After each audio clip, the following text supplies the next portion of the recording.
Hello all, welcome to Keerthika's kitchen. ఈరోజు వీడియోలో చూపించే ఈ హెల్దీ మిల్లెట్ పాయసం రుచితో పాటు ఆరోగ్యకరంగా ఉంటుంది.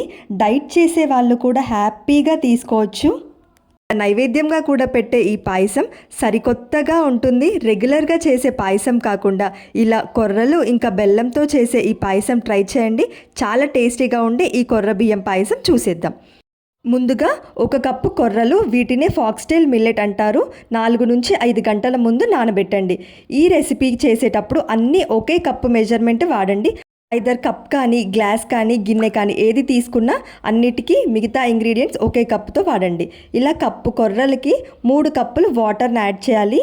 కుక్కర్లో ఇలా వేసుకొని కొర్రల్ని 3 విజిల్స్ వచ్చేంత వరకు ప్రెషర్ కుక్ చేయాలి. ఇలా 3 విజిల్స్ వచ్చేలోపు మనము మిగతా ప్రొసీజర్ చేసేద్దాం. ఇప్పుడు 3/4 కప్, 3/4 కప్పు సగ్గుబియ్యంని ఇలా బౌల్లోకి తీసుకొని వాటర్ వేసి రబ్ చేస్తూ వాష్ చేసుకోవాలి. ఇలా రబ్ చేస్తూ వాష్ చేయడం వల్ల ఇందులో ఉండే స్టార్చ్ కానీ డస్ట్ పార్టికల్స్ అన్నీ పోతాయి. ఇప్పుడు వీటిని నానబెట్టుకోవాలి. ఆ తర్వాత ఒక మిక్సీ జార్ తీసుకొని ఏ కప్పుతో అయితే మనం కొర్రలు తీసుకున్నామో అదే కప్పుతో కప్పు పచ్చి కొబ్బరిని తీసుకోవాలి. ఇలా చిన్న పీసెస్గా కట్ చేసి, అలాగే ఫ్లేవర్ కోసం 2 ఇలాచీ వేసుకొని ఇలా గ్రైండ్ చేసుకోవాలి. ఇప్పుడు మనము బెల్లంని కరిగించుకుందాము. సేమ్ కప్పు, ఈ కప్పుతో నేను కప్పు కొర్రల్ని తీసుకున్నాను కాబట్టి 2 కప్పులు బెల్లం తీసుకోవాలి.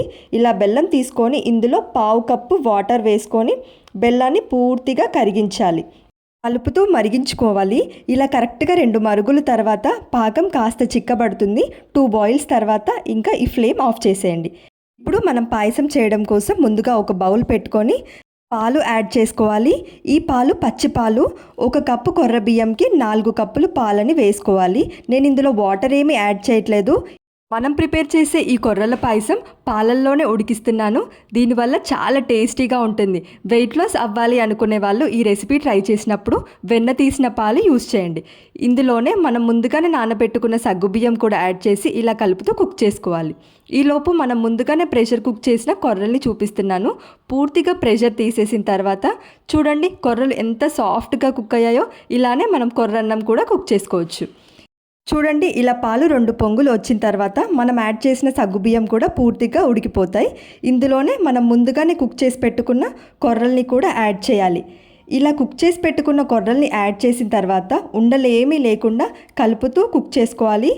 5 to 6 minutes ఇలా కలుపుతూ కుక్ చేసుకోవాలి, లేదంటే అడుగు పట్టేస్తుంది. ఎప్పుడు రెగ్యులర్గా చేసే పాయసం కాకుండా ఇలా మిల్లెట్స్ ఇంకా బెల్లం యూస్ చేసి ఈ పాయసం రెసిపీ ట్రై చేయండి. హెల్దీ ఇంకా టేస్టీ పాయసం రెసిపీ.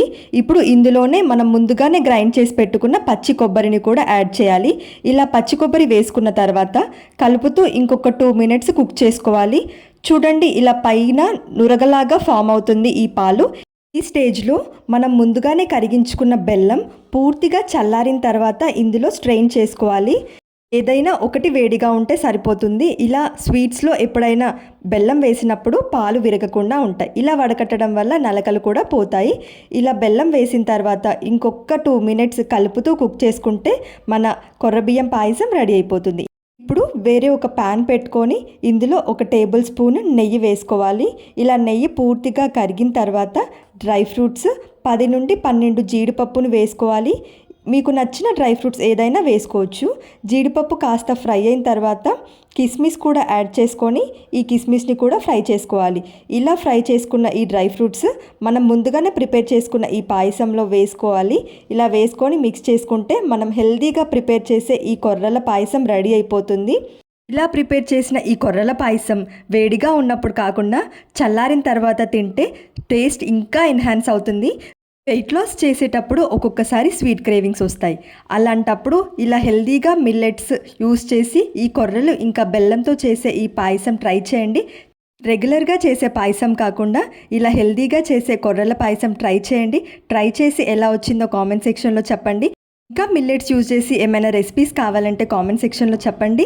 వీడియో నచ్చితే లైక్ చేయండి. ఇలాంటి మరిన్ని ఇంట్రెస్టింగ్ రెసిపీస్ కోసం ఛానల్ని సబ్స్క్రైబ్ చేసి పక్కనే ఉన్న బెల్ ఐకాన్ని ప్రెస్ చేయండి.